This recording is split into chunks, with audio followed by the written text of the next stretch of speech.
Hello everyone, myriad insights YouTube channel की world regional geography की series में आप सभी का बहुत बहुत स्वागत है।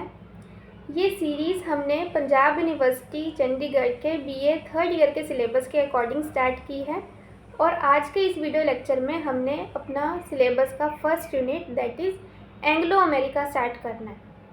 वैसे ये जो रीजन है एंग्लो अमेरिका, ये नॉर्थ अमेरिका कॉन्टिनेंट का पार्ट है और नॉर्थ अमेरिका कॉन्टिनेंट की दो कंट्रीज इसमें इंक्लूड होती हैं, एक है कनाडा और दूसरी है यूएसए। एरिया वाइज अगर मैं बात करूं तो कनाडा वर्ल्ड की सेकंड लार्जेस्ट कंट्री है और यूएसए वर्ल्ड की थर्ड लार्जेस्ट कंट्री है। फर्स्ट लार्जेस्ट कौन सी है? सबसे बड़ी कंट्री वर्ल्ड की है रशिया, सेकंड नंबर पे कनाडा आती है, थर्ड नंबर पे आती है यूएसए।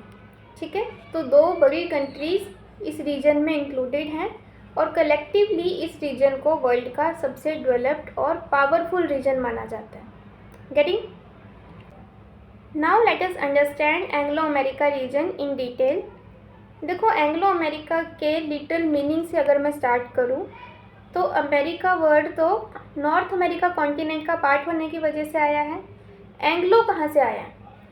एंग्लो इसलिए कहते हैं एंग्लो अमेरिका इस रीजन को क्योंकि यहाँ के कल्चर में हमें इंग्लिश का, इंग्लैंड का इम्पैक्ट देखने को मिलता है। इंग्लिश कल्चर डोमिनेट करता है यहाँ पे। देखो, एंग्लो का लिटरल मीनिंग होता है वर्ड का इंग्लिश, मतलब जो इंग्लैंड से इन्फ्लुएंस्ड है या इंग्लैंड से डोमिनेटेड है। और क्योंकि नॉर्थ अमेरिका की इन दो कंट्रीज़ में English culture, English heritage, British heritage का यहाँ पे बहुत ज़्यादा डोमिनेंस है इंग्लैंड के कल्चर का, इसीलिए इस रीजन को कनाडा और यूएसए को कलेक्टिवली क्या कहा गया? Anglo America. अब आपके मन में ये क्वेश्चन आ रहा होगा कि इंग्लैंड तो यूरोप का पार्ट है और बहुत दूर है अमेरिका से, देन यहाँ पे इंग्लिश का, इंग्लैंड का इम्पैक्ट कैसे है? इंग्लैंड से ये इम्पैक्टेड कैसे है रीजन? तो बेटा, इसका रीज़न ये है कि यहाँ पे ना यूरोप ने अपनी कॉलोनीज इस्टेब्लिश की थी और मेनली ब्रिटेन ने स्पेसिफिकली कनाडा और यूएसए में अपनी कॉलोनीज इस्टेब्लिश की थी, जिस वजह से यहाँ पे क्या था? ब्रिटिश रूल था। जैसे इंडिया में ब्रिटिश रूल था, ऐसे ही कनाडा और यूएसए में भी ब्रिटिश रूल था। उन्होंने भी बाद में अपना फ्रीडम स्ट्रगल करके इंडिपेंडेंस गेन की थी।